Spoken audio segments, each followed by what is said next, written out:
आपको रावण भी कहते हैं, मैं कह सकता हूँ क्या? कुछ तो लोग कहेंगे, लोगों का काम है कहना। आपको क्या लगता है कि पिछले इस एक दशक में क्या बदलाव आया है? मैं आज आपको एक बात कह सकता हूँ, युवा का जितना शोषण और दोहन भारत में हो रहा है इतना कहीं नहीं हो रहा है। एक महिला आपको लेके कई सारे गंभीर आरोप लगा चुकी है, उसके बारे में आपसे जानना चाहता हूँ कि उसकी सच्चाई क्या है। देश में न्यायपालिका है, उनके सम्मान का ध्यान रखते हुए मैं अपनी न्यायपालिका में बात रखूँगा। 2015 में जब आपने भीम आर्मी बनाने की बात आई तो ये आपके दिमाग में आइडिया कहाँ से आया? क्योंकि आपने कहा कि मेरे साथ सब वर्गों के युवा जुड़े हुए हैं, और जब अब भीम आर्मी की बात आती है तो कहीं ना कहीं मैं इसको जोड़ता हूँ बाबा साहब भीमराव अम्बेडकर से। मेरे अलावा आप एक आदमी बताओ जो अपने बलबूते इसी आइडेंटिटी पे संघर्ष की वो चुनकर मेंबर ऑफ पार्लियामेंट आया। मुझे लगता है मायावती जी भी इतना संघर्ष करके आई थी, गाँव-गाँव घूमती थी साइकिल आज की बात कर रहा हूँ।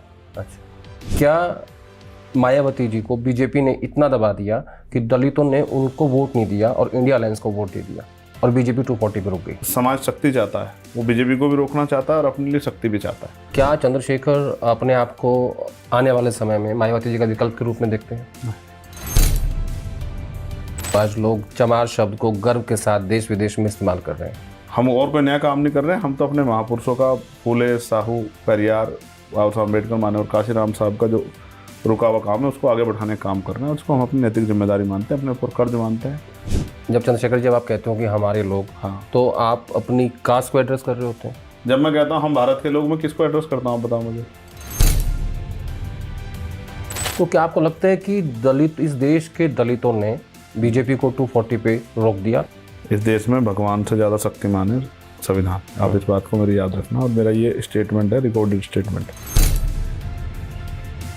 जब 2024 के लोकसभा चुनाव हुए, इस वक्त 400 पार का नारा दिया गया और संविधान का मुद्दा सामने आया, जिसमें खड़गे साहब और राहुल गांधी ने कहा कि संविधान को बदलना चाहते हैं इसलिए। देखो, मैं आपको एक बात स्पष्ट कर दूं, कोई संविधान को लेके नहीं आया। संविधान सबको प्रोटेक्ट करता है, संविधान बहुत शक्तिमान है। संविधान को हाथ में लेके और संविधान के ऊपर चर्चा कराने वाला सबसे पहला आदमी मैं हूँ। आप मुझसे पहला अगर किसी के हाथ में संविधान का फोटो दिखा दोगे तो आप जो कहोगे मैं इस बात को एक्सेप्ट कर लूँगा। सरकार कास्ट सेंसस की बात कर रही है, हाँ, और नेता प्रतिपक्ष राहुल गांधी बात कर रहे हैं SC ST OBC की आजकल खास तौर पर। चुनाव है ना, अभी बिहार में है इस साल के अंत में, तो बड़ा आरोप लगा रहे हैं उनके ऊपर। कोई बात नहीं, मैं नहीं लगा रहा, आप लगा रहे हो। जब सरकार ने कास्ट सेंसस की घोषणा की तो आपके मन में ये क्या आया कि भाई विपक्ष के पिच पे सरकार कैसे खेलना चाहती है इसको? बिहार इलेक्शन है ना, इसलिए ओके। मैं मानता हूँ। आपके हिसाब से कास्ट सेंसस की क्या इस देश को आवश्यकता है?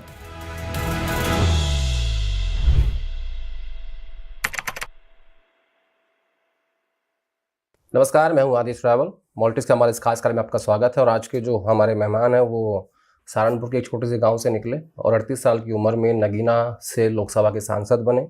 पिताजी चाहते थे कि वो जज बने, शायद इसलिए लॉ की पढ़ाई भी करी और बहुजन समाज को एक करना चाहते हैं। युवाओं में, खासकर दलितों में बहुत पॉपुलर हैं। और 2015 में भीम आर्मी के नाम से एक संस्थान बनाई और 2020 में अपनी ही पार्टी बनाकर 2024 में लोकसभा में पहली बार सांसद चुन के आए। आज के हमारे खास मेहमान हैं चंद्रशेखर आज़ाद। आपको रावण भी कहते हैं, मैं कह सकता हूँ क्या? देखो, ऐसा है, कुछ तो लोग कहेंगे, लोगों का काम है कहना। नहीं, वो मतलब आपको आपका वो नाम में ऐड है, लोग आपको प्यार से कहते हैं। मेरा आधार कार्ड है मेरे पास। हाँ। और अभी तो कहोगे तो पार्लियामेंट का कार्ड भी है। मेरा जो डॉक्यूमेंटेशन नेम है वो चंद्रशेखर है, मेरे फादर का रखा हुआ है। ओके।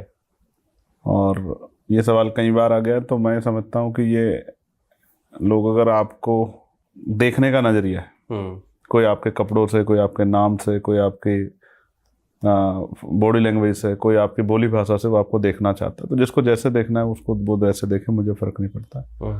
मैं चंद्रशेखर हूँ, और जो काम बाबा साहब अधूरा छूट गया उनके जाने की वजह से, काशीराम साहब के जाने की वजह से अधूरा छूट गया, फूले साहू जी के जाने की वजह से अधूरा छूट गया।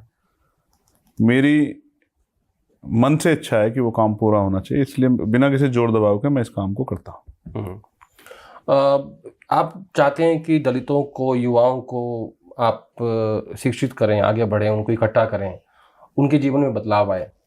आपको क्या लगता है कि पिछले इस एक दशक में क्या बदलाव आया है, या अभी और उसमें आवश्यकता है कि नहीं, अभी हमें और इसमें बदलाव करना, सबको इकट्ठा करना है? और मैं खास तौर पर सवाल पूछ रहा हूँ इस 2014 से, और ये थर्ड टर्म प्रधानमंत्री मोदी का? देखो आदेश भाई, जहाँ तक मैं समझता हूँ, आपने दो चीज़ें की, दलित और युवाओं की बात की। अब मुझे ये नहीं कंफर्म है कि आपने दलित युवाओं की बात की या सारे युवाओं की बात की। मैंने दलित युवाओं की बात की। दलित युवाओं की। तो पहली बात तो यह है कि मैं सिर्फ दलित युवाओं के बारे में नहीं सोचता हूँ,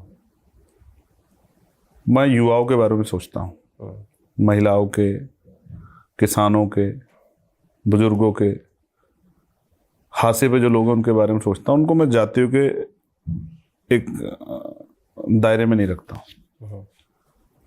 आप कह रहे हैं, लेकिन मैं आपको चैलेंज करता हूँ कि आप किसी भी प्रदेश में मेरे साथ चलिए तो शायद आपको ऐसा लगेगा कि एक विशेष जाति या एक वर्ग के लोग ही आपको चंद्रशेखर आज़ाद को चाहने वाले नहीं मिलेंगे। उसमें एक बहुत बड़ा मिक्सचअप होगा, उसमें बैकवर्ड के लोग होंगे, उसमें आदिवासी लोग होंगे, उसमें मुस्लिम्स होंगे और अपर कास्ट के भी लोग होंगे। मैं इस बात की भी आपको गारंटी देता हूँ, क्योंकि मैं विशेष विमान से तो नहीं चलता, पब्लिक जो वो हैं ट्रेवल्स उनसे जाता हूँ, ट्रेन से जाता हूँ और एयरप्लेन से जाता हूँ, जो एयरलाइंस है। तो बहुत सारे लोग मिलते हैं, बात होती है बहुत सारी, तो तमाम टाइटल्स के लोग मिलते हैं और वो अपनी भावनाएं व्यक्त करते हैं। वो कहते हैं कि हम आपसे बहुत इंस्पायर हैं। मैं आज आपको एक बात कह सकता हूँ, युवा का जितना शोषण और दोहन भारत में हो रहा है इतना कहीं नहीं हो रहा है, किसी भी जाति धर्म का युवा। क्योंकि युवा पढ़ लिख के तैयार हो गया है, माँ बाप ने अपना पेट काट के उनके ऊपर लगा दिया जो कुछ था। हर माँ बाप के सपने कि मेरा बच्चा मुझसे बेहतर बने। माँ बाप गरीबी में थे, सफाई कर्मचारी थे, बेरोजगार थे, खेती करते थे, किसी के बिल्डिंग में काम करते थे, कोई छोटा मोटा रोजगार करते थे, पान का खोखा चलाते थे, चाय की दुकान चलाते थे, नाई की दुकान चलाते थे। तो सबकी इच्छा ये है कि मेरा बच्चा जो तकलीफ मैंने सही वो ना सही, वो सुख सुविधा का जीवन प्राप्त करे। ठीक है, इसलिए वो उसको पढ़ाते हैं। भारत में ये बहुत शानदार एक पहल है कि पढ़ाया जाता है, कोशिश करते हैं कि पढ़े। सरकार भी कई चीज़ें कहती है कि हम करेंगे, हालांकि होता नहीं, इस बात का मुझे विश्वास है क्योंकि मैं इसी का हिस्सा हूँ। और भारत में तो एजुकेशन को लेके एक बहुत अजीब सा सिस्टम है कि एक तरफ बड़े स्कूल है सफ़ेद संगमरमर जैसे, वो अमीरों के लिए, एक तरफ टूटे फूटे, कहीं से कोई दीवार गिरी हुई, कहीं से कोई प्लस्तर गिरा हुआ, कहीं से गेट ना हो, पंखा ना हो, कूलर ना हो, एसी तो बहुत दूर की बात है। इस तरह के स्कूल जो गरीबों के बच्चों के लिए, ये एक बहुत बड़ा भेदभाव मैं इसको महसूस करता हूँ। तो कई शुरुआती दौर से ही स्कूल से डिस्क्रिमिनेशन की शुरुआत होती है। तो मैं मानता हूँ जब वो पढ़ लिख के तैयार हो गया, तो एक मैंने जो मंत्री जी थे एनडीए की सरकार के, पिछले टर्म में उनका एक स्टेटमेंट सुना था कि हमने ठेका नहीं ले रखा है। अब आप बताओ, जिस आदमी ने 12-15 साल, यानी कि उसकी एज होगी 22-24 साल, अब वो यंग है, अब उसके सपने हैं, उसको लोन कहीं नहीं मिल रहा, उसको रोजगार कहीं नहीं मिल रहा, वो पढ़ा लिखा बेरोजगार घूम रहा है, तो वो ज़्यादा क्या करेगा? अब किसी पॉलिटिकल पार्टी जुड़ेगा, किसी सामाजिक संगठन जुड़ेगा, लेकिन उसकी अपनी नीडें तो है ना। उसको अपना घर चलाना है, अपने सपने पूरे करनी है, फ़ोन खरीदना है, कहीं आना जाना, ट्रैवल करना, पैसा कहाँ से आएगा?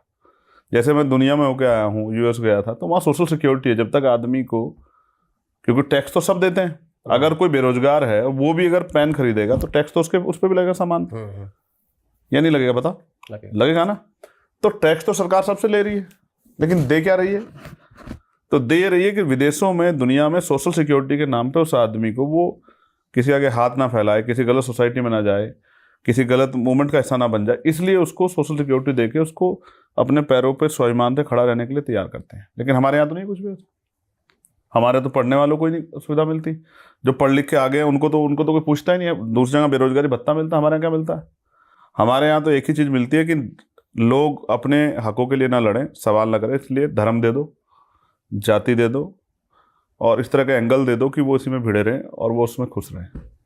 2015 में जब आपने भीम आर्मी बनाने की बात आई, तो ये आपके दिमाग में आइडिया कहाँ से आया? क्योंकि आपने कहा कि मेरे साथ सब वर्गों के युवा जुड़े हुए हैं, और जब अब भीम आर्मी की बात आती है तो कहीं ना कहीं मैं इसको जोड़ता हूँ बाबा साहब भीमराव अम्बेडकर से। ठीक है। तो उसमें फिर एक बात होती है कि युवा दलितों की बात फिर से आ जाती है। ठीक है। तो ये आपके दिमाग में कहाँ से आया कि मुझे एक भीम आर्मी बनाने की आवश्यकता है और सबको एकजुट करना पड़ेगा ताकि समाज को जहाँ हम पिछड़े हैं उसको और आगे ले जाया जा सके?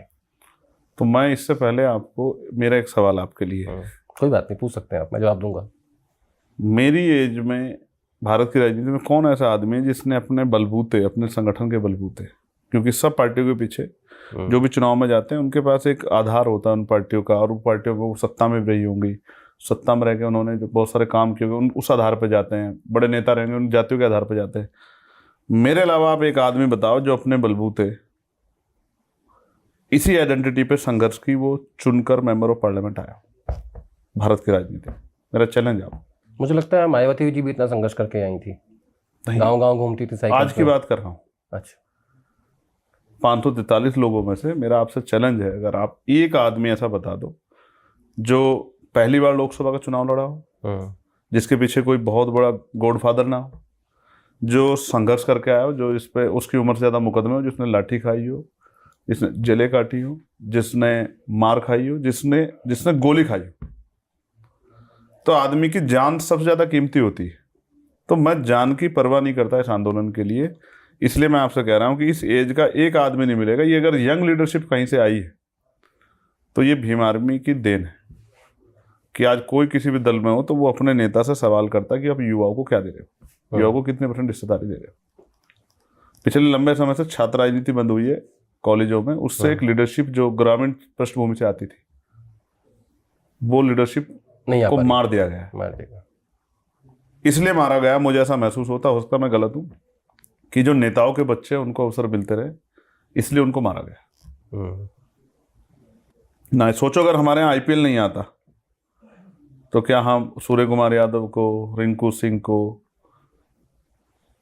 वो लड़का अभी जो आया सूर्यवंशी, वैभव सूर्यवंशी, हाँ, जो आम पृष्ठभूमि के लोग हैं, जो जमीन से आए हैं, जो गांव के लोग हैं, जो उस तरह के जिनके पास पॉलिटिकल बैकग्राउंड नहीं है, पैसा जिनका वो नहीं है, सिराज, क्या ऐसे यंगस्टर को जिनके अंदर बहुत आगे और बहुत प्रतिभा देख पाते हैं हम लोग? मतलब आप ये कह रहे हो कि अब राजनीति में भी एक राजनीतिक IPL चाहिए ताकि ग्रामीण पृष्ठभूमि के लोग वापस बाहर आ सकें उससे? नहीं, वो IPL तो और 5 साल में होता है।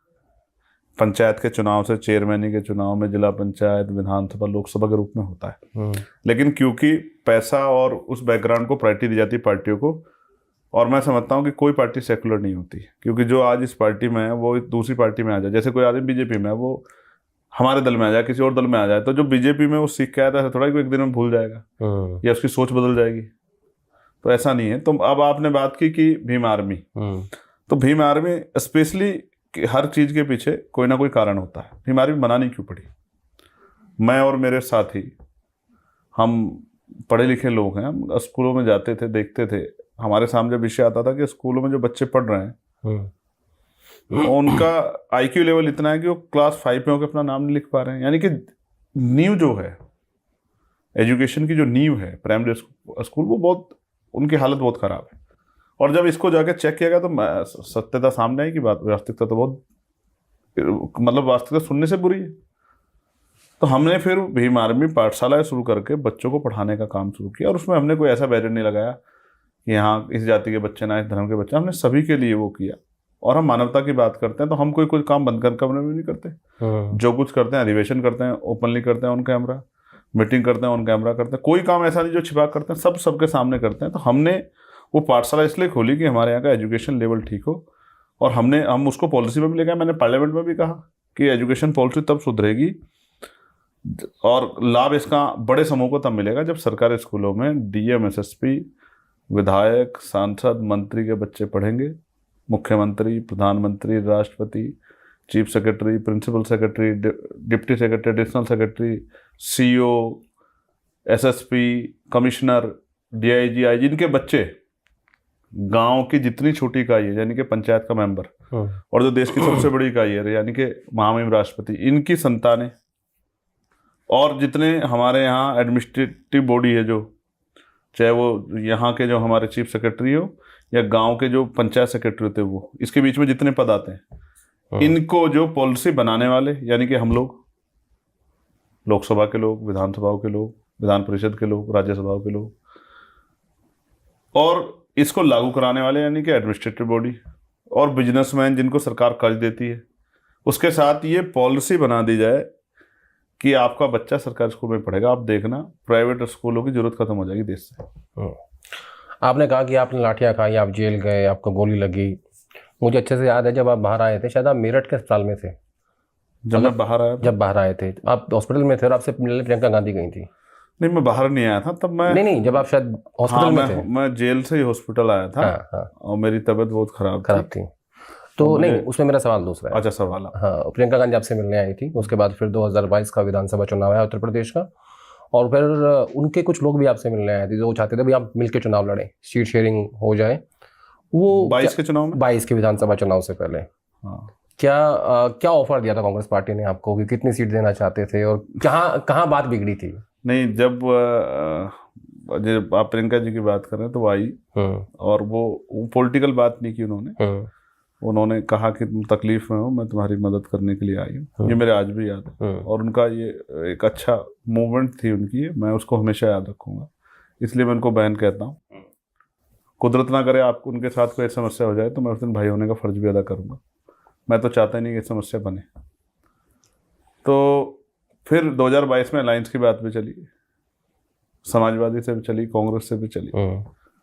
तो क्योंकि ये बहुत अंदर की बात है कि पार्टी पॉलिसी है कि भाई कितने सीटों पे क्या बातचीत हुई, बहुत कुछ बातचीत हुई, लेकिन वो परवान नहीं चढ़ पाया। हो सकता है कुदरत को ये मंजूर हो। हर चीज़ जो है आदमी के है उसमें तो नहीं। मैं तो बहुत उस तरह से चीज़ों को नहीं करता, मगर मैं मानता हूँ कि कुदरत है, प्रकृति है, और वो उस नीति से बड़े आप नहीं हो सकते। कुछ चीज़ें आपको, आप उस टीम में जो हैं खिलाड़ी हो सकते हैं, आप उस टीम के जो है मैनेजर नहीं हो सकते हैं, आप उस टीम के जो हैं बॉस नहीं हो सकते हैं। कुछ चीज़ें कुदरत ने अपनी तरफ से ढाली। अगर ये सब कुछ समझिए कि इंसानों के हाथ में होता तो मैं सोचता हूँ कि कुछ भी नहीं छूटता, बुराई बढ़ जाती।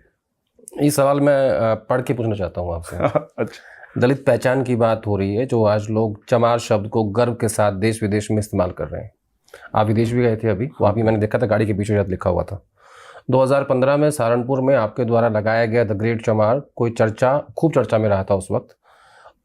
बोर्ड के पीछे की कहानी क्या थी, उसका मकसद क्या था? नहीं, देखिए, हालांकि इस वर्ड का इस्तेमाल मैं जनरली नहीं करता हूँ, बट क्योंकि आपने इसको कहा था। मैं आपको स्पष्ट कर दूं, जब ये विषय आया था वहाँ, तो वहाँ के जिलाधिकारी ने मुझसे कहा कि भाई ये सब सम्मानित शब्द नहीं। तो मैंने उनसे कहा कि भाई, मैंने उनको अपना कास्ट सर्टिफिकेट दिखाया। पश्चिम उत्तर प्रदेश में ये जो जाटव हम यहाँ लगाते हैं, मेरठ से इधर आगरा तक हमारा जाता है, उससे उधर अगर आप जाओगे तो वहाँ इसको चमारी लिखते हैं। तो मैंने बाबा साहब अम्बेडकर को पढ़ा है। आज मैं जो स्टेटमेंट दे रहा हूँ, आप इसको चेक कर लेना। उन्होंने जब महाड़ सत्याग्रह किया, महाड़ चवरदार सत्याग्रह, जिसमें उन्होंने पीने के पानी के लिए तालाब में संघर्ष किया, उस दिन बाबा साहब ने कहा कि हम, क्योंकि वो सत्याग्रह था तो लाठियाँ खानी पड़ी, लेकिन जवाब नहीं दिया गया। तो बाबा साहब ने कहा हम जब भी इकट्ठा होंगे तो हम कोई ना कोई बुराई छोड़ेंगे। उस दिन बाबा साहब ने 3 बुराई छोड़ने की बात की। मैं पढ़ा लिखा व्यक्ति हूँ, वकील हूँ, और ज़मीन की नॉलेज रखता हूँ, संघर्ष करके आया हूँ, चीज़ों को समझता हूँ, एडमिनिस्ट्रेशन को समझता हूँ, मीडिया को समझता हूँ, पुलिस को समझता हूँ, मीडिया क्या कहलवाना चाहती है, क्या सुनना चाहती है, सब समझता हूँ। हालांकि उम्र में राजनीतिक रूप से मैं कम हूँ, लेकिन कमज़ोर नहीं, कमज़ोर नहीं हूँ, कम हूँ। राजनीतिक उम्र मेरी कम है, मेरे पास इस तरह के अनुभव ज़्यादा नहीं है। धोखा देना, लूट खसोट करना, बेवकूफ़ बनाना, नज़दीक लगा के आखिरी समय पे साथ छोड़ना, मैं इन सब चीज़ों को बहुत राजनीति नहीं मानता। मैं इस मामले में साफ सच्चा आदमी हूँ। बाबा साहब ने कहा हम 3 बुराइयाँ छोड़ेंगे आज हम इकट्ठे। पहली, हम मरे हुए जानवरों का मांस नहीं खाएंगे। ठीक है। दूसरी, हम कोई भी गंदा व्यवसाय नहीं करेंगे। उस समय हमारे लोग बड़े पैमाने पे मैला उठाते थे, मरे हुए जानवर उठाते थे, तो कहते मैं नहीं चाहता आप ये काम करो, तो हम कोई भी ऐसा गंदा व्यवसाय नहीं करेंगे जिसको समाज में अच्छा नहीं माना जाता। और तीसरा, जब तक इस देश में जाति व्यवस्था है, क्योंकि बाबा साहब जाति व्यवस्था के विरोध में थे, तो हम जाति के आधार पर, क्योंकि हमने नहीं बनाई, जिसने बनाई उसने अपने आप को ऊंचा बना लिया और को नीचा बना दिया। कोई ऐसा तो है नहीं था कि जो खुद को नीचा बना के दूसरे को ऊंचा बना देता। हमेशा अगर आप किसी के बारे में कहोगे तो अपने आप को उससे छोटा तो नहीं कहोगे। तो मैं तो मानता हूँ जिसने सबसे ऊपर अपने आप को रखा उसी ने बनाया। जिसने बनाया उसने अपने आप को ऊपर रखा और बाकी लोगों को। तो उन्होंने बड़ी चतुराई से बनाई कि, और इसलिए बनाई कि देश में कभी भाईचारा ना पैदा हो, क्योंकि आदमी अपनी जाति के आसपास ही रहता है, शादी वहीं कराता है, उसके रिश्तेदार उसी जाति के होते हैं, चाहे वो माँ पक्ष के हों चाहे पिता पक्ष के हों।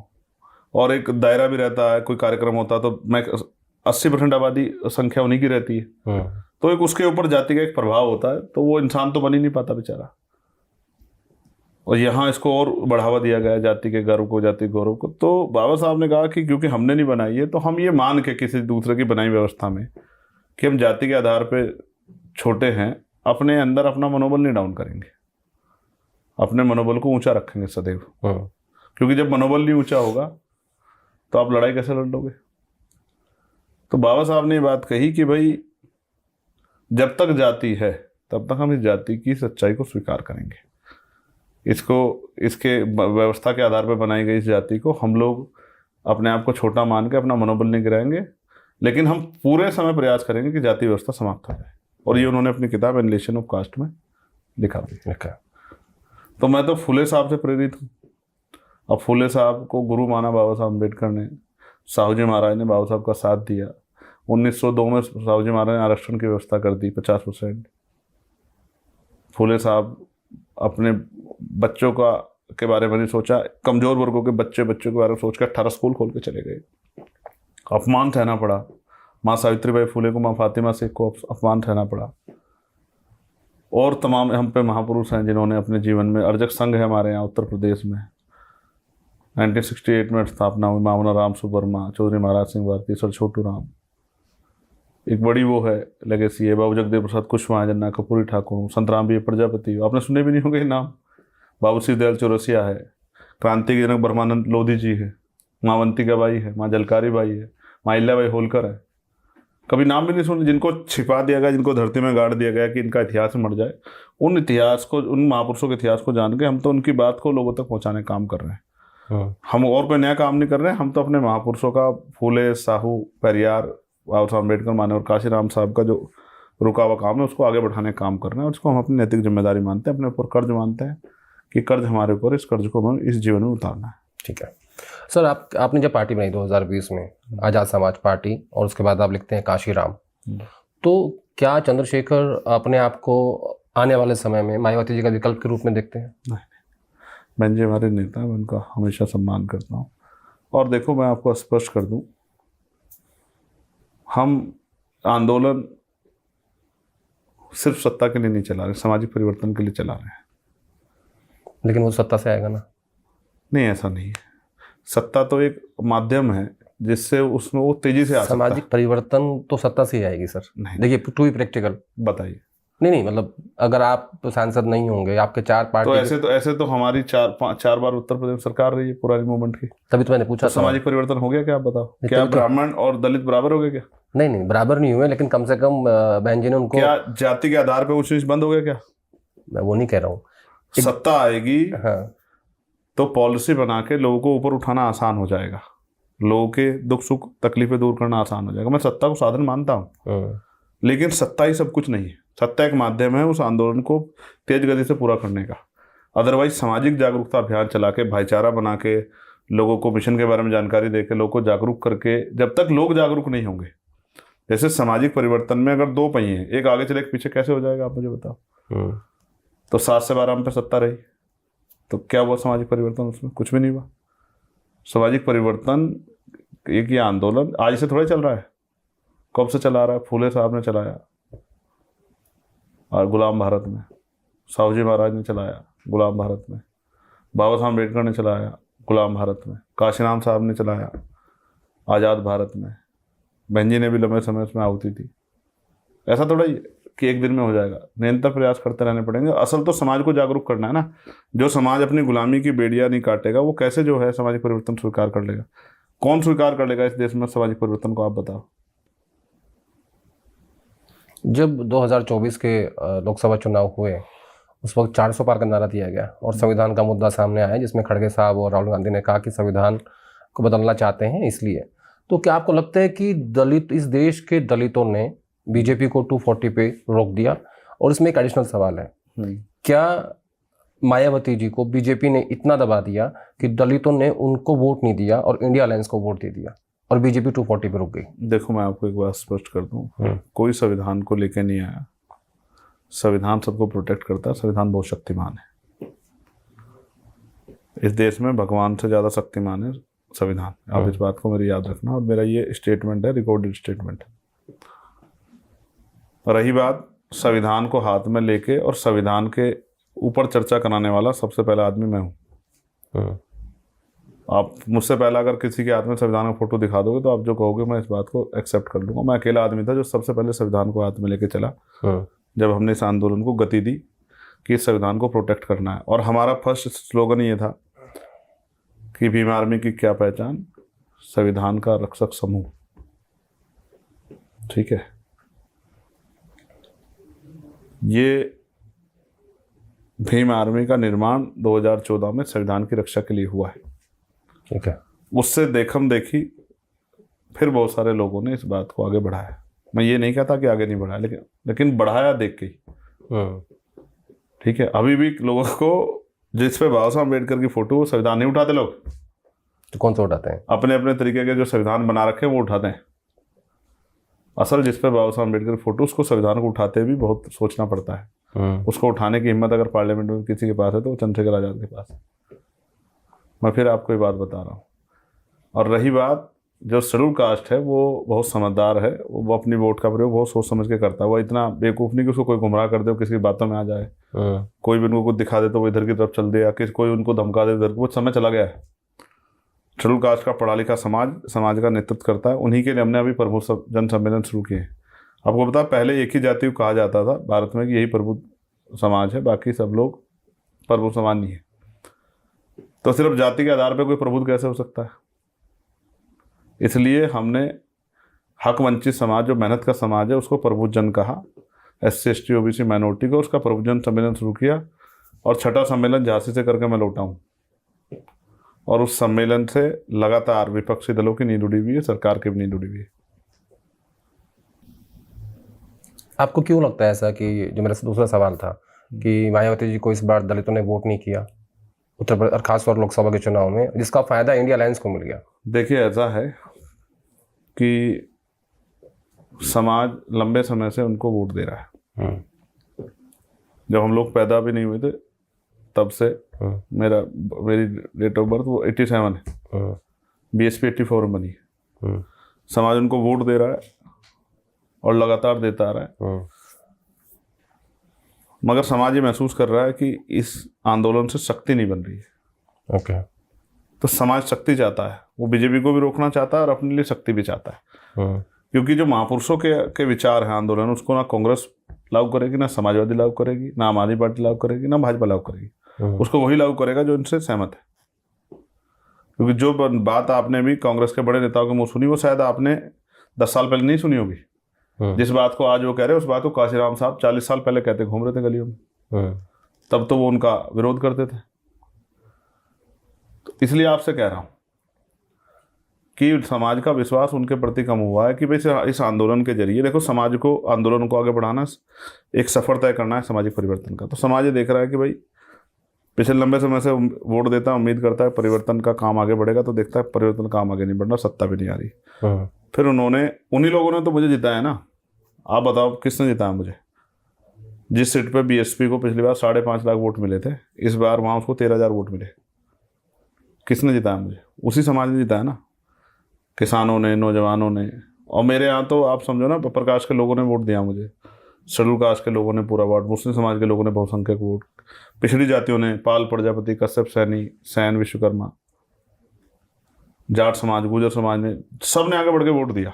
बट उसमें ये भी कहा जाता है कि वहाँ आपकी सीट पे बीजेपी ने आपकी मदद करी है, आपके समाज के अलावा। क्योंकि जब BSP की क्रेडिबिलिटी डाउन आई तो उस सीट पे लोगों को ये लगा कि नहीं, जो चंद्रशेखर है वो बीजेपी ने भी आपकी मदद करी। और मुझे लगता है उसी दौरान शायद आपको सरकार की तरफ से सिक्योरिटी भी दी गई, Y plus something like that. ठीक है। तो आप मुझे बताओ, ये जो सब लोग जीते हैं, ये बीजेपी की मदद से जीते हैं? बाकी जो लोग जीते नहीं, आपके बारे में कहा जाता है ऐसा। क्योंकि मैं सबके बिहाफ पे नहीं बोल सकता। अच्छा, मुझे बताओ, बीजेपी कब से दूसरों को जिताने लगी है? आप बताओ, ये बीजेपी के हाथ में क्या? और पूरी बीजेपी मिलकर एक आदमी को मैं चैलेंज करता हूँ, वो जिता दे, अगर जिसको जनता जिताना चाहती। बीजेपी को जितना वोट वहाँ पिछली बार मिला, सेकंड रनर कौन है मेरे यहाँ, बताओ आप, पता है आपको? नहीं, मुझे नहीं पता। बीजेपी है। तो ऐसा थोड़ा बीजेपी का वोट किसी को ट्रांसफर हो गया? अब समझो ना बात को मेरी। और ये मेरे खिलाफ भी क्यों चलाया जा रहा है? इसलिए चलाया जा रहा है ना कि लोगों को दहशत हो रही है कि हमने तो पूरी कोशिश की कि इसको अपने साथ भी नहीं रखा, ये फिर भी जीत गया, तो इसको तो खत्म हो जाना चाहिए था हार के। हम तो ये चाहते, बहुत सारे दल तो ये चाहते थे, सुबह शाम इसकी प्रार्थना करते थे, दिया बत्ती करते थे कि आदमी हो जाए। दिया बत्ती से थोड़ा ही हार रहा हूँ मैं, आप समझो ना, आरती करने थोड़ा ही हार रहा हूँ भाई मैं, प्रार्थना करने थोड़ा ही हार रहा हूँ मैं, तो संघर्ष करके आया हूँ। मुझे इतना हराना कितना आसान है क्या? आप समझो, जो पहाड़ों से टकराता है उसको तूफान कहते हैं, और जो तूफानों से टकराता है उसको बाबा साहब की फौज का जवान कहते हैं। ये जो आप बात कह रहे हैं ना, गुमराह करो और राज करो, ये बहुत दिनों तक चला आ रहा है। अब हमारे लोग बेवकूफ़ नहीं रहे कि कोई किसी के बारे में कुछ भी कहते तो मान लें। मेरे ऊपर जो मुकदमे हैं 99% बीजेपी शासित राज्यों में है। उत्तर प्रदेश में मैंने 16 महीने जेल काटी, मैंने ही काटी ना, वो किसने कटवाई मुझे? अगर सरकार चाहती तो मैं क्यों जाता जेल? मेरे ऊपर जो गोली चली अगर 1 इंच इधर हो जाती तो मेरी जान ही नहीं बचती। बीजेपी क्या कर लेती मेरा, कोई और क्या कर लेता मेरा? जब गोली निकलती है बंदूक से तो वो जगह तय करके निकलती है क्या? मैंने लाठियां खाई, मेरी रीढ़ की हड्डी में 4-4 जगह स्लिप डिस्क है, मेरे नाखून तक खींच लिए। किसने खींचे? ये सारे अन्याय मेरे साथ बीजेपी सरकार में हुआ है। 4 दिन मुझे कांग्रेस की सरकार में राजस्थान में गिरफ्तार रखा गया, गहलोत जी ने रखा, लेकिन फिर गहलोत जी ने मुझसे मदद मांगी तो मैंने उनकी मदद की। क्या मदद मांगी आपसे उन्होंने? मांगी मतलब छोड़ दो, क्या मांगी? उनसे पूछ लेना, बता देंगे मदद मांगी नहीं मांगी।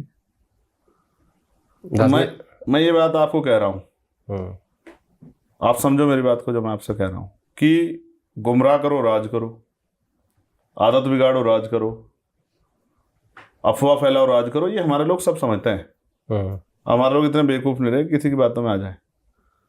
हम समाज को सिखा रहे हैं आदत सुधारो राज करो,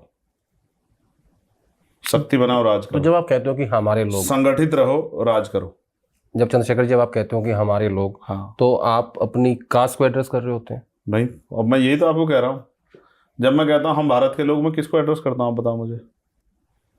नहीं, वो ये राजनीतिक स्टेटमेंट नहीं, वो पहला राजनीतिक मैं स्टेटमेंट फिर आपसे कह रहा हूँ, आपने मुझसे, आपने दलित युवाओं के बारे में पूछा, मैंने आपको सारे युवाओं के बारे में कहा। आप जबरदस्ती मुझे दलित आइडेंटिटी पे ले जाना चाहते हैं, ये आपकी प्रॉब्लम नहीं है। आप नहीं आप एक बार फिर समझो, मैं तो देश के हर एक व्यक्ति को अपना व्यक्ति मानता हूं। सुनिए ना, आपने जो गले में पट्टा पहना है, ये किस चीज का प्रतीक है? समानता का प्रतीक, बाबा साहब का प्रतीक है। नहीं, ये नीला रंग समानता का प्रतीक है। बाबा साहब संविधान एक आदमी के लिए बनाया गया। नहीं, लेकिन अच्छा चल, लेकिन एक सेकंड, नहीं ऐसे नहीं, भागो मत अब, नहीं भाग नहीं रहा। एक मिनट, आपने क्या कहा ये बाबा साहब का प्रतीक है? कलर इस कलर का सामान, इसको अमित शाह नहीं पहनते? कभी रोज थोड़ी पहनते हैं, जब भी पहनते हो, पहनते नहीं? कभी मोदी जी नहीं पहनते? नहीं, मैंने नहीं देखा। राहुल गांधी जरूर पहनते हैं। मैं फिर क्या कह रहा हूँ, नीली टी शर्ट पहनते हैं। चलो आप यही आ जाओ, इसको क्या कहना चाहते हो आप इस बात से? जैसे आपने कहा कि बाबा साहब प्रतीक है, तो राहुल गांधी इसको पहनते हैं, तो किसके प्रतीक हुए? कभी कभी पहनते हैं, रोज नहीं पहनते। नीली टी शर्ट पहनते हैं। मैं इसको पहनता हूँ। आप पहनते हो? हाँ। नहीं, मैं दूसरी बात कर रहा हूँ आपसे। मैं आपको फिर एक मिनट रुको, आप देखो, पता क्या है, सामाजिक और राजनीतिक बात जुड़ी है आपस में। नहीं, ये नीला रंग आप उसको इकट्ठा कर रहे हो। नीला रंग किस चीज का प्रतीक है आप बताओ? आपने बताया ना समानता का। हाँ, समानता का। मैं तो समानता का को माने हूँ। नीला क्या? नीला आसमान सबके लिए बराबर है। ऐसा नहीं कि वो सिर्फ किसी एक जाति को कहेगा भाई तो आप इसकी वो ले लो। सूरज सब, चंद्रमा सबके लिए रोशनी बराबर, सूरज सबके लिए रोशनी बराबर, जल दरिया सबके लिए बराबर। आप समझो मेरी बात को, हम प्रकृति को मानने वाले लोग हैं, कुदरत में हमारे आस्था विश्वास है। तो इसलिए मैं आपसे कह रहा हूँ, आप ये कह रहे हैं हमारे लोग, मैं कह रहा हूँ कि मैं पूरे हक वंचित समाज को, जो हाशिए पे है, जिसको गिराया गया है, जिसके साथ अन्याय हुआ है, जो अपनी गुलामी की बेड़ियां काटना चाहता, मैं उसको सबको अपना समाज मानता हूँ। इसलिए मैंने हमारे लोग कहा। ठीक, मैंने ये नहीं कहा मेरे लोग। हाँ। आप समझो, वी एंड आई का फर्क आप समझते हैं? अगर आप वी आई का फर्क भी समझते तो फिर मैं क्या कह सकता? तो ठीक है, आपने वंचित समाज की बात करी, मैं उस पर आ जाता हूँ। अभी सरकार कास्ट सेंसस की बात कर रही है। हाँ। और नेता प्रतिपक्ष राहुल गांधी बात कर रहे हैं SC ST OBC की आजकल खास तौर पर। चुनाव है ना अभी बिहार में है, इस साल के अंत में, तो बड़ा आरोप लगा रहे हैं उनके ऊपर। कोई बात नहीं, मैं नहीं लगा रहा, आप लगा रहे हो। आपके हिसाब से कास्ट सेंसस की क्या इस देश को आवश्यकता है? क्योंकि आप जातियों को नहीं मानते, इसलिए पूछ रहा हूँ मैं आपसे बात। और क्या ये मुद्दा इस देश की राजनीति को आगे ड्राइव करने वाला है? जब मैं फर्स्ट टाइम गया था पार्लियामेंट में और राष्ट्रपति जी के भाषण में मैंने अपनी बात रखी थी, तो मेरी पहली लाइन ये थी कि काशीराम साहब ने कहा था, जिसकी इतनी संख्या बारी उसकी इतनी हिस्सेदारी। आप समझो कास्ट सेंसस की जरूरत क्यों है? आपको कोई नहीं जवाब दे पाएगा इस पे। वो कहेंगे ये इसलिए मैं आपको बताता हूँ रीजन क्या है। देश आज़ाद कब हुआ? 1947। संविधान लागू हुआ 1950। लास्ट कास्ट सेंसस हुआ 1931 में, उसके बाद नहीं हुआ। उस सर्वे में बहुत कुछ क्लियर हुआ। बहुत सारी जातियों में, जो गोत्र में भी जातियाँ जाते जाते चली गई हैं बन के, अलग अलग एंटिटी, वो सब क्लियर हुआ कि ये कौन कौन सी जातियाँ हैं। नोटिफाइड, डी नोटिफाइड, सारी जातियों का उसमें डेटा है। जैसे देश की आज़ादी तो 50 में होगी, लेकिन गुर्जर समाज 50 के बाद वो हुआ। उनके ऊपर एक और अलग से एक्ट था, क्रिमिनल ट्राइब, जो अंग्रेजों को बताया गया था कि ये जातियाँ क्रिमिनल्स हैं और इनको, उनके बच्चों के लिए अलग से आश्रम बनाए गए थे। वो घर में नहीं रखते थे, उनको वहाँ ले जाते थे कि क्रिमिनल ना बन जाए। इस तरह से जाति के आधार पर अपमानित किया गया। इस देश में जानने की बहुत जरूरत है। तो 1950 में जब 1947 में आज़ाद हुआ, तो अब क्या हुआ? पावर ट्रांसफर तो नहीं हुई, सॉरी, पावर ही तो ट्रांसफर हुई ना। अंग्रेज चले गए, यहाँ की जो सरकार थी एंट्रीम गवर्नमेंट उनके हाथ में दे दी उन्होंने। नेहरू जी प्राइम मिनिस्टर बन गए। तो धन धरती राजपाट में बंटवारा कहाँ हुआ, आप मुझे बताओ। जो 14 अगस्त 1947 को जिसके जेब में 10 रुपए थे, 15 अगस्त 1947 को आज़ाद होने के बाद उसकी जेब में 1000 रुपये आए क्या? जिसकी पैर में चप्पल थी 14 अगस्त 1947 को, तो क्या 15 अगस्त 1947 को आज़ाद होने के बाद उसके जूता आ गया उसके पैर में? जिसके पास रोजगार नहीं था, जिसके पास घर नहीं था, जिसके पास जमीन नहीं थी, जिसके पास एजुकेशन नहीं थी, उसको क्या, उसके जीवन में क्या बदला? बस प्रशासनिक अधिकारी चेंज हो गए ना। पहले कोई और प्रशासन कर रहा था, फिर कोई और आ गया। तो इस देश में ये तो, और ये पॉलिसी बहुत लंबे समय चली आ रही है, जिसको हम लोग मनोव्यवस्था कहते हैं, हजारों साल से चली आ रही है। तो जब तक रेस की लाइन एक नहीं होगी, तब तक विसंगता कैसे दूर होगी? अगर देश की आज़ादी के साथ इस देश के धन धरती राजपाट में बंटवारा होता, हर आदमी को उसके बराबर का, जितनी उसकी संख्या उसके बराबर के रिसोर्स उसको मिलते, फिर इस देश में एक अलग तरह की क्रांति होती। सब लोग मिलकर जो है अपने आप को आगे बढ़ाने की कोशिश करते। अभी तो क्या है, जब देश आज़ाद हुआ तो बहुत सारे लोग जिनको पढ़ने का अधिकार नहीं था सही तरह से, बहुत से ऐसे ट्राइबल लोग हैं जिन्होंने सूर्य भी नहीं देखा ढंग से। तो देश आज़ाद तो हो गया, लेकिन जुड़ा संविधान की वजह से, और उसके बाद अब तक हुई नहीं है। तो होने से क्या होगा ये पता लग जाएगा, क्योंकि इस देश में मीडिया, बहुत सारे धार्मिक गुरु, बहुत सारे ऐसे लोग हैं जो एक एजेंडे को फुलफिल करने के लिए, आरएसएस के, वो कहते रहते हैं भाई आपका अधिकार इसने खा लिया, आपका अधिकार इसने खा लिया, आपका इसने खा लिया। तो एक जातीय टकराव कराते रहते। इससे क्या होगा, इससे एक पारदर्शिता आएगी, एक पिक्चर क्लियर होगी कि इस जाति की इतनी संख्या है और उसको ये मिला है। भाई एक बाप के 4 बेटे हैं, आज बाप ने अपनी संपत्ति का बंटवारा किया है, तो चारों में बराबर नहीं बटेगा, झगड़ा होगा नहीं होगा? 2 को ज्यादा दे 2 को कम, तो विरोध होगा नहीं होगा? तो यहां तो कुछ दिया ही नहीं भाई। यहां तो आप उस दिन से चेक कर लो, पैसे वाले हो रहे हैं, गरीब गरीब हो रहे हैं। 80 करोड़ लोग कौन है जो सस्ता राशन लेते हैं?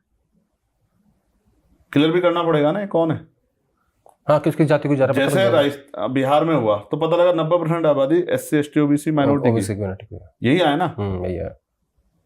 तो अब वहां से हमें ये सर्वे और देना चाहिए, इकोनॉमिक सर्वे और आना चाहिए वहां का, कि 90% पे प्रदेश की आय कितनी है, इनके पास जमीन कितनी है, इनके पास रोजगार कितने हैं, और जो बाकी 10% सामान्य जाति के लोग हैं उनका अधिकार तो नहीं छीन रहे कहीं, जानकारी आ जाए ना एक। उनके मीडिया में कितने लोग हैं, उनके जुडिशरी में कितने लोग हैं, उनके ब्यूरोक्रेसी में कितने लोग हैं, उनके जो हैं जमीन कितने लोगों पे, उन पर रोजगार कितने लोगों पे, उन पर उद्योग धंधे कितने लोगों पे। क्योंकि सब कुछ सरकार ही तो चलाती है ना। कोई कह दे कि मैं माँ के पेट से ले आओ उद्योग धंधे, ऐसे थोड़ा होता है। सरकार देती ना लोन, मुझे स्टार्टअप करना है, मुझे कोई कंपनी लगानी, कौन देगी लोन? बैंक देगा लोन, और जिसका इन्फ्लुएंस है उसको मिल जाएगा। सबको तो नहीं मिल सकता। अगर आदेश राहुल चाहे तो थोड़ा मिल जाएगा, अगर उनके पास पीछे कोई पॉलिटिकल सपोर्ट ना हो या और कोई उनके उस तरह के लोग जानकार ना, कहाँ से मिल जाएगा? तो सारे स्टार्टअप के पीछे सरकार खड़ी है ना, इंस्टीट्यूशन खड़ा है, ब्यूरोक्रेसी खड़ी है, जुडिशरी खड़ी है, मीडिया खड़ा है सपोर्टिंग सिस्टम के तौर पे। तो जिनके पीछे नहीं खड़ा उनका क्या? तो मैं थोड़ा, तो मेरा कहना ये है कि देश में एक बार कास्ट सेंसस होना चाहिए। ठीक है। उससे हर व्यक्ति को जानकारी होगी कि उसकी संख्या क्या है और उसकी हिस्सेदारी कितनी, क्योंकि यहाँ हर व्यक्ति पे सामान्य टैक्स बराबर, GST सब पे बराबर लगती है। ऐसा नहीं कि अडानी साहब पे ज़्यादा लगती है और चंद्रशेखर पे कम लगती है। ऐसा भी नहीं आदेश राहुल पे ज़्यादा लगती हो और किसी दूसरे सामान्य आदमी पे कम लगती हो, सेम है। ठीक है, मैं इसको थोड़ा सा डिफरेंटली पूछ लेता हूँ आपसे। हाँ। अभी तक राहुल गांधी, क्या मल्लिका, आपने कभी सुना ऐसे ये बात जो मैंने आपको बताई कि क्यों जरूरी है? नहीं नहीं आपने बताया ना उसको, हाँ। थोड़ा सा समझा के बताया सिंपल भाषा में हाँ। हमारे दर्शकों के लिए। ठीक है, मल्लिकार्जुन खड़गे साहब, राहुल गांधी अभी तक इस बात को लेके इशू बना रहे थे। जब चंद्रशेखर भी इस बात के समर्थन में है कि कास्ट सेंसस होना चाहिए, जब सरकार ने कास्ट सेंसस की घोषणा की तो आपके मन में ये क्या आया कि भाई विपक्ष के पिच पे सरकार कैसे खेलना चाहती है इसको? बिहार इलेक्शन है ना, इसलिए ओके। मैं ये मानता हूँ। हमने एक मांग रखी कि ये बहुत अच्छी पहल है, जो काम कांग्रेस नहीं करा पाई उसको भाजपा की सरकार, एनडीए सरकार करने को कह रही है। ये बहुत अच्छी पहल है, क्योंकि सेंसस की बात तो 11 में भी हुई थी, उसके आंकड़े नहीं जा रहे हुए, उसको सोशियो इकोनॉमिक सर्वे का नाम दे दिया गया। किस दबाव में दे दिया गया इसका फैसला कांग्रेस के लोग करें, मुझे इस पर कोई आपत्ति नहीं है, यूपी की सरकार बताए। लेकिन जो नहीं हुआ उसके बारे में चर्चा करनी पड़ेगी। तो रही बात अब की, तो मेरा डाउट ये है कि ऐसा तो नहीं कि इसमें, क्योंकि डेडलाइन तो है नहीं, घोषणा तो होगी, घोषणा तो बहुत सारी हो रखी है। आमदनी दोगुने की भी बात हुई, 2 करोड़ रोजगार की बात। तो मेरा कहना यह है कि इसकी एक डेडलाइन निश्चित हो जाए। तब तक हो जाएगा कि भाई ये क्योंकि डिजिटल भारत है, ये बार बार प्राइम मिनिस्टर कहते हैं इस बात को, पूरी सरकार कहते हैं डिजिटल भारत है, डिजिटल भारत है। तो बहुत सबकी जेब में फोन है, तो बहुत कुछ करने की जरूरत नहीं। आधार कार्ड आपने ऑलरेडी बनाए सबके। तो इस काम को आप एक समय सीमा तय कर दें कि इस दिन से शुरू होगा, इस दिन खत्म होगा, तो हम ये मान जाए कि आप कराने के मूड में हो। अगर आप ऐसा नहीं करते तो फिर हमें, जैसे आज मुझे पता लगा, मैंने पढ़ा कहीं मीडिया के उससे, कि शायद कल गवर्नमेंट उसकी डेडलाइन है, उस पर कुछ घोषणा करने वाली है। नहीं, आज शायद गजट आ गया है। हाँ, तो वो डेडलाइन से क्या होगा? जैसे मैं पार्लियामेंट्री कमेटी में हूँ, होम में हूँ, तो वहाँ चर्चा होती है, तो वहाँ भी हमारी ये डिमांड थी, क्योंकि गवर्नमेंट ने इसके लिए पैसा उस तरह से वो नहीं किया था कि जब जरूरत होगी तो दे देंगे। तो उस पर भी हमारा ये था ऑब्जेक्शन की जरूरत होगी नहीं, जरूरत है, आप इसको, इसकी रिक्वायरमेंट का पैसा दो, कास्ट सेंसस हो। तो हम तो ऐसा थोड़ा है कि सिर्फ माइक पे बोल रहे हैं या पार्लियामेंट में खड़े होकर बोल रहे हैं, हम तो अंदर कमेटी में बोल रहे हैं, मीडिया से बोल रहे हैं, सब कुछ कर रहे हैं हम तो। अब हम जो प्रबुद्ध सम्मेलन कर रहे हैं उत्तर प्रदेश में, सबसे पहला विषय हमने कास्ट सेंसस रखा हुआ है। समय का अभाव मुझे पता है। 52% आबादी को 52% रिजर्वेशन मिलना चाहिए। मतलब वो जो कैप है वो टूटनी चाहिए। जब वो टूटी है EWS के लिए, तो वो कैप पुनः टूटकर, और जिसकी इतनी संख्या बारी उसकी इतने सारे, क्योंकि आपको मैं बता दूं, आपके दर्शकों बेचारों को पता नहीं है ना, जो व्हाट्सएप यूनिवर्सिटी में पढ़ाया जाता है उसको जानते हैं कि देश में 2% सरकारी नौकरियां हैं, 98% प्राइवेट सेक्टर है, ऑर्गेनाइज और अनऑर्गेनाइज 98% है, 2% सरकारी नौकरियां। उसमें जिनकी इतनी संख्या बारी, उतनी हिस्सेदारी देने में किसी को तकलीफ नहीं होनी चाहिए। 98% प्राइवेट सेक्टर में नहीं आप किसी को भी कुछ दे रहे हो कि आप उसमें आरक्षण दे रहे हो या कुछ और दे रहे हो। ये तो सरकारी सेक्टर में जिसमें सबका हिस्सेदारी, उससे मांगा जा रहा है। और ये तो मांगना इसलिए पड़ रहा ना कि हम लोग गवर्नमेंट में नहीं, गवर्नमेंट लड़ाई 2% की है, इसी 2% की बात चल रही है अभी, तो इसमें नहीं दे पा रहे आजादी के अब तक। आप समझो ना कितना बड़ा वो, इसको फिर किसी दिन डीपली समझाऊंगा, तब आपको समझ आएगा कि इसका नुकसान क्या है। ठीक है। इसका नुकसान ये है कि जैसे ये 2 एक्स लोग चले जाते हैं थाने में, इनके साथ अन्याय हुआ है, इनको मारा गया, और इसी जिन्होंने मारा है उसी जाति के लोग थाने में वहां सामने बैठे हैं, तो वो इनको न्याय नहीं देंगे। वो तो एक फोन करेंगे जिस आदमी के खिलाफ नाम ले रहे हैं, साहब उसने मारा, कि तुम्हारे खिलाफ एप्लीकेशन है, तुम भी आके एप्लीकेशन दे दो, और इनको बिठा लेंगे वहाँ। मैंने बताया ना जाति का कितना बड़ा वो है। तो अगर विभिन्न जातियों का रिप्रेजेंटेशन वहाँ नहीं होगा, तो आदमी पे दबाव नहीं रहेगा कि मुझे कुछ गलत नहीं करना है। आपको लगता है कि धर्म का ऑल्टरनेट जाति है, जो इस देश में 10 साल की राजनीति चलती आ रही है, उसको अगर डाइल्यूट करना है तो उसका ऑल्टरनेट जाति ही है इस देश में? किस चीज़ की राजनीति चली आ रही है? धर्म की राजनीति जो बीजेपी कर रही है पिछले 10 साल से। बीजेपी तो हम नहीं, गलत बात है, पिछले 10 साल तक बीजेपी पहले दिन से ही धर्म की राजनीति नहीं, सब मैं इस टेन्योर की बात कर रहा हूँ। नहीं, मैं आपको याद दिलाता हूँ, मैं अडवाणी जी की बात आप कहोगे, समझो मैं उसकी बात, ठीक है, मैं वहां से मानता हूँ, ठीक है, मैं उसकी बात नहीं कर रहा। नहीं, मैं तो पीछे जनसंघ की बात कर रहा हूँ, मैं जनता दल की बात कर रहा हूँ, मैं आपको हिंदू महासभा की बात कर रहा हूँ। लेकिन सबसे ज्यादा हावी आज के दौर में है ना, तो आज पावर में है ना, अब पावर में भी रह के हावी नहीं होंगे तो अटल जी भी प्रधानमंत्री रहे, लेकिन उस दौर में बीजेपी का जो धर्म था वो इतना हावी नहीं था जितना आज इन पिछले 10 सालों में। बुनियादी मुद्दों की बात ना करें तो उनको कहीं ना कहीं उनका ध्यान लगा के रखना है। मेरा ध्यान आपकी जेब पे ना जाए, इसलिए आप इधर उधर की बात करते रहोगे कि भाई आपकी जेब से मेरी हिस्सेदारी क्यों नहीं निकल रही है, मेरे रिसोर्स क्यों नहीं आ रहे मेरे पास। तो इसलिए धर्म को आधार बना के राजनीति की जाती है, और ये बीजेपी का कि पार्टी लाइन है, इस पे तो किसी को शक शुबा ही नहीं है। उसका अल्टरनेट है जाति, उसका अल्टरनेट हिस्सेदारी है। हिस्सेदारी। हाँ। एक आखिरी सवाल सर, ये सवाल थोड़ा व्यक्तिगत है। एक महिला आपको लेके कई सारे गंभीर आरोप लगा चुकी है, उसके बारे में आपसे जानना चाहता हूँ कि उसकी सच्चाई क्या है। देखो, मैं आपको ये बात, क्योंकि एक महिला के सम्मान का विषय है, मैं कुछ कहूँ इससे कोई फर्क ही नहीं पड़ता है। मैं जो भी बात कहूँगा वो देश में न्यायपालिका है, उनके सम्मान का ध्यान रखते हुए मैं अपनी न्यायपालिका में बात रखूँगा। अच्छा। मुझे पता लगा कि वो कोर्ट जा रही है और मेरा न्यायपालिका में भरोसा है। ठीक है। ठीक है, तो मैं अपनी बात मजबूती से वहाँ रखूँगा, न्यायपालिका में पूरी मदद करूँगा। बहुत शुक्रिया, आपने हमें समय दिया। तो ये थे चंद्रशेखर आज़ाद, जिन्होंने अपनी बात आपके सामने रखी। आपको कार्यक्रम कैसा लगा, आप हमें कमेंट में लिख के भेजिएगा। आज के कार्यक्रम में इतना ही। नमस्कार।